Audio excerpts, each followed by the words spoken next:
Undersea G. Undersea G.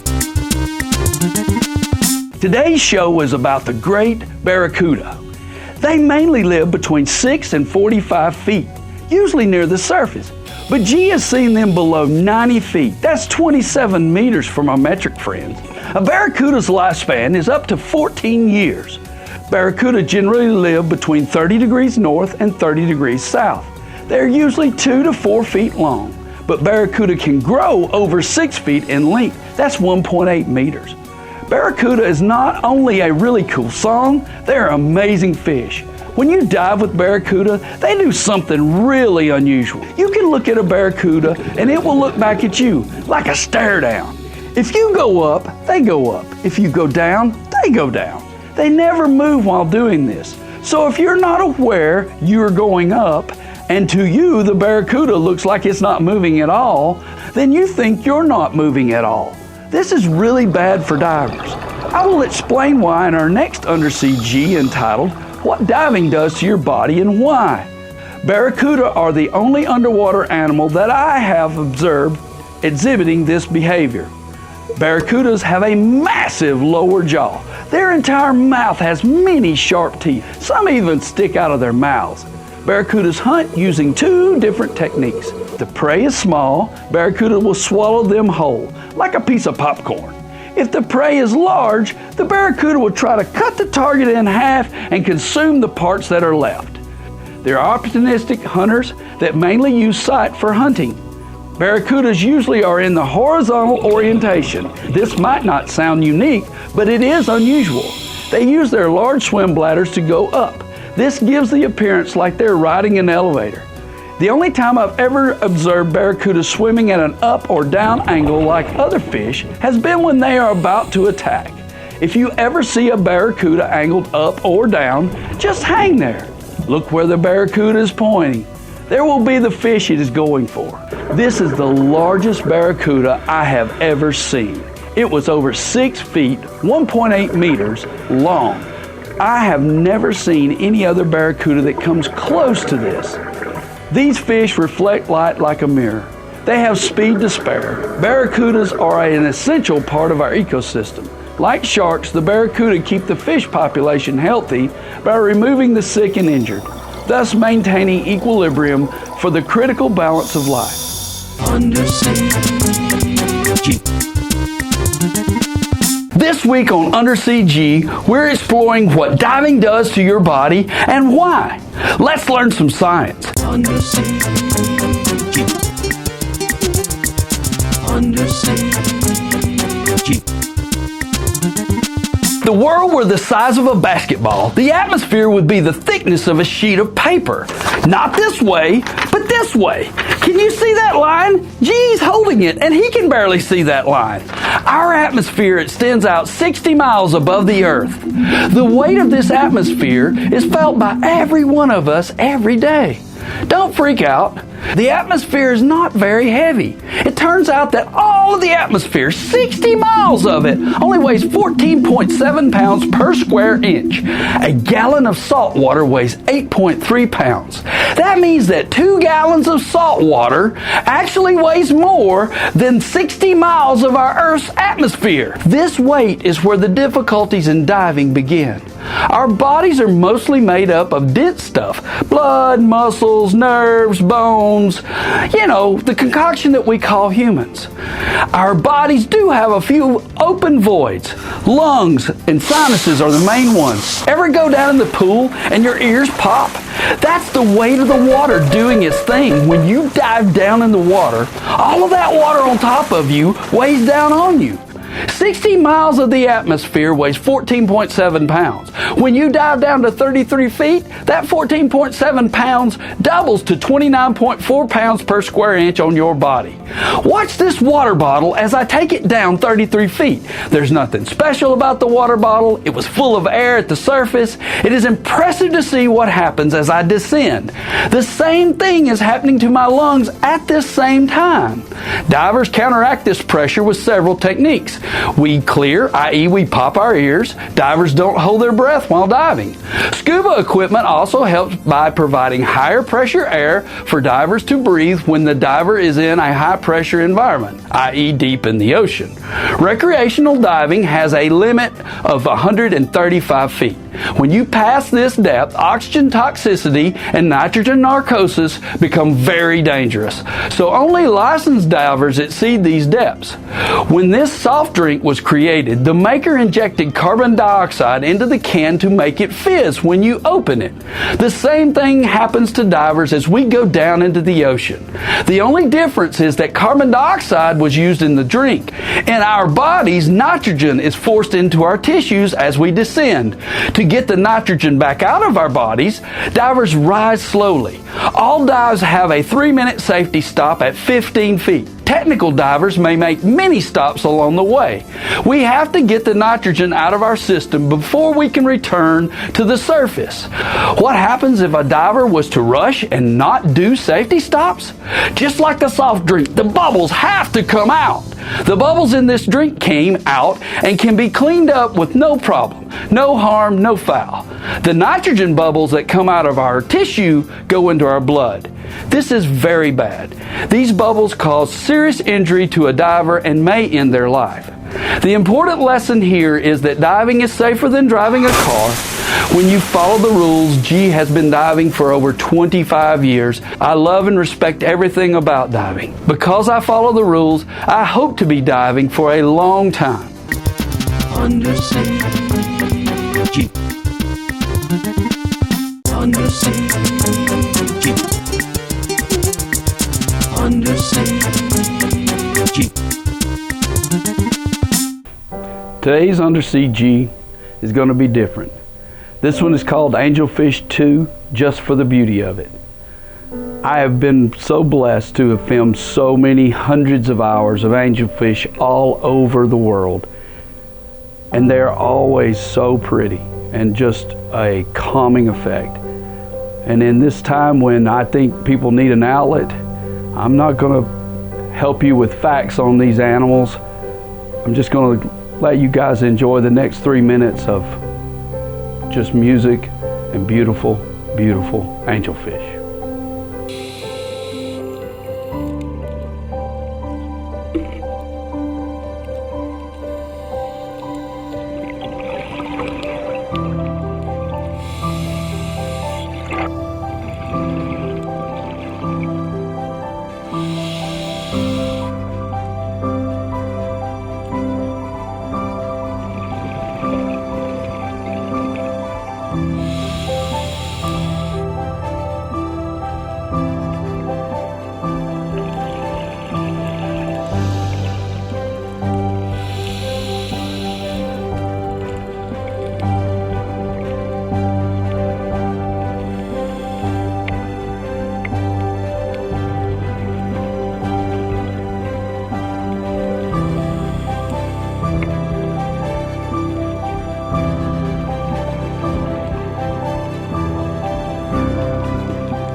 Undersea. Jeep. Undersea. Jeep. Today we're going to talk about G's favorite fish, the parrotfish. I think it's the baddest fish on the planet. Any fish that eats rocks and poops sand is a rock star in my book.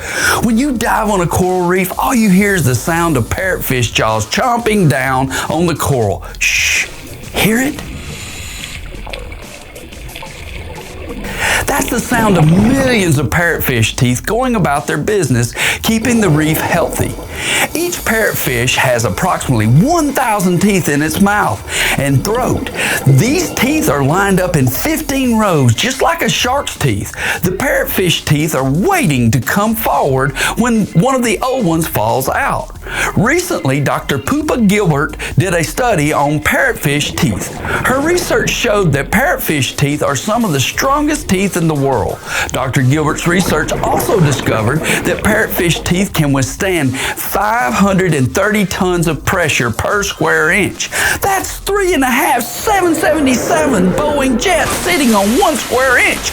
That's absurd. And that's not the most astonishing fact about these amazing animals. Did you know that when you walk on the white sands at the beach, you're stepping on parrotfish poop? It's true. A large parrotfish creates, i.e., poops out 1,000 pounds of white sand every year. I've been white sanded many times by a passing parrotfish. Thanks for sharing. Not. Really, it's okay. The beautiful white sand beaches that we all loved are maintained by a fish that most of you have never seen. This hard work not only supports the beach, it also helps the coral. Yes, they eat the coral, but they also eat the algae that live on the coral. The algae are very detrimental to the coral's health. By chomping down on the coral, it makes room for new growth on the reef. That helps the entire ecosystem. They are great stewards of their habitat, and some of them are beautiful to look at. Undersea. Jeep. Undersea. Jeep. Undersea. Jeep. Undersea. Jeep. Seahorses are the hardest things to find in the sea. That's not precisely true, but to G, it's the toughest thing to find a seahorse. In all of my years of diving, I have found 2 on my own. The reason? Well, there's several reasons. First, seahorses are very small. They can be as small as your fingernail or as large as your head. Second, seahorses have chromatophores in their skin, so they can change color just like an octopus. These cells let the seahorse camouflage themselves in plain sight. Third, seahorses don't move around a lot. All of this stealth biology allows seahorses to blend into the background. They hide for protection. They also hide to eat. Seahorses ambush their food. When a seahorse attacks, they have a 90% success rate, and they need to. A seahorse's digestive system is very simple. Because of this, a seahorse needs to feast constantly. They can eat up to 3,000 tiny fish a day. The seahorse uses their little nose to suck up their dinner. They don't even have teeth. They just swallow it whole. Seahorses are not very good swimmers. They swim upright using 2 small fins on each side of their head. Seahorses have a prehensile tail. They use this tail to hang on to coral, seagrass, or anything else they want to. Seahorses even use their tail to hang on to floating things. By doing this, they can travel large distances that they could never do by swimming. These beautiful animals are monogamous, mate for life. Each day, the male and the female dance together at sunrise. Then they go their separate ways until the next dawn. The most unusual fact about these animals is the male bears the young. Not mommy, but daddy. Male seahorses have a pouch that the female puts her eggs in. After that, it's all up to dad. 2 weeks later, the seahorse fry slip out of the pouch and swim away. Did you know that seahorses make sounds? They do. Listen. That popping sound is a seahorse eating. These nifty little fish just hang around and eat. Fun to watch, hard to find. If you ever see one, be careful. They are very fragile. undersea, deep, Scorpionfish, stonefish, and rockfish are a few names of one of the Earth's most venomous fish families. That's the subject of this week's Undersea G. undersea, deep, undersea, deep, More than 200 species of scorpionfish swim the world's waters. Scorpionfish live in all oceans where the water temperatures are temperate to tropical. Coral reefs provide the perfect place for a scorpionfish to ambush prey. They also contribute a haven for the scorpionfish to avoid any potential predators brave enough to take a bite. The body of a scorpionfish is designed to disguise itself. Their bodies have feathery fins, skin flaps, and other things to help them camouflage themselves against the coral surroundings. Some scorpionfish are dull in colors, others are bright red or orange, making them virtually invisible when hidden among the coral. Scorpionfish have weaponized fins. The spines of these fins contain dangerous venom. When the fin pierces a predator, the toxin is injected. A sting from these spines can be fatal to other animals and extremely painful to humans. The three most venomous fish are stonefish, lionfish, and scorpionfish. The stonefish and the lionfish are in the same scientific family of the scorpionfish, so by far the scorpionfish family is the most venomous fish family in the world. Scorpionfish are wait-and-see predators, ambushing whatever comes by. When they hunt, they do it mostly at night. During the day, they rest. Scorpionfish eat small fish, crustaceans, and snails. A scorpionfish mouth is large. Their large mouth allows scorpionfish to suck and swallow prey whole in a flash. Scorpionfish can use their venom to stun prey before eating them. Predators of scorpionfish remain few. Sharks, rays, snappers. They've been known to hunt the fish. These animals have short-term speed, stealth, and are very hard to identify when they are hunting. undersea, deep, undersea, deep, Manta rays are graceful giants that glide through the water with the greatest of ease.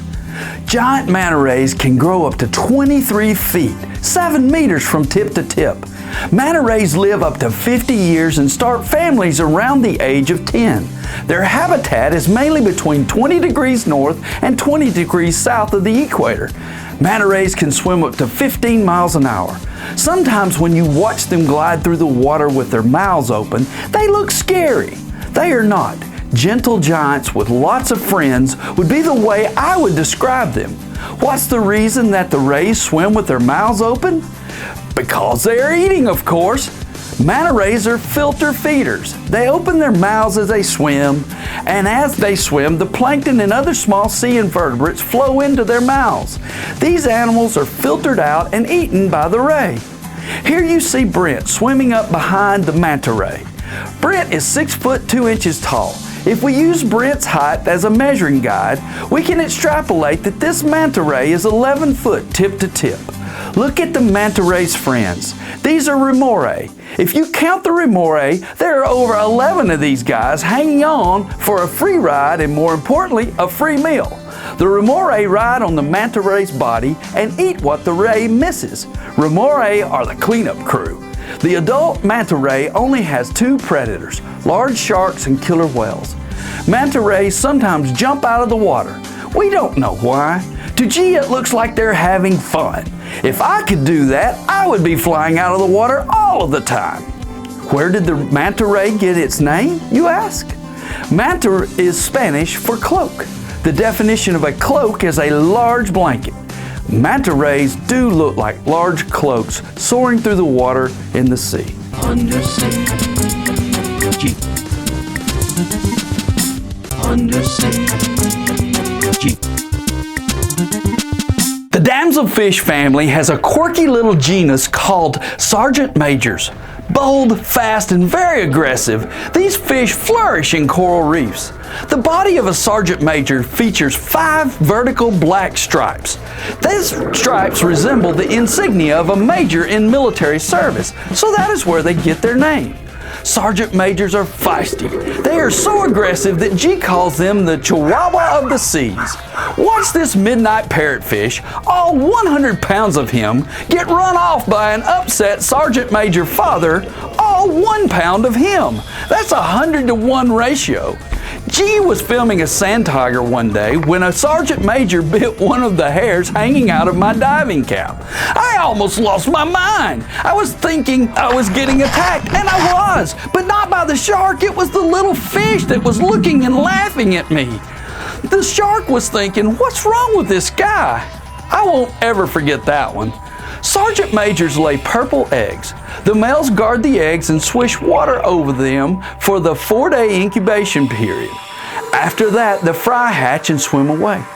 Male Sergeant Majors change color during dating season.